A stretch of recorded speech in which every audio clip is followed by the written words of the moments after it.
Hello friends, I am in Sinharaja forest and this is a small stream that flowing through the Sinharaja forest, and this water is so cold.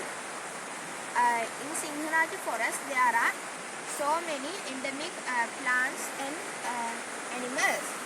Some of plants are Duntina, Vodapara, Hora and many more. This is a Duntina plant. It is a type of Soria, and I saw many animals like small fishes, butterflies, common mormon, common birdwing and many more.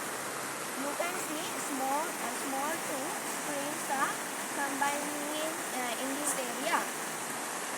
I like this place. Bye guys.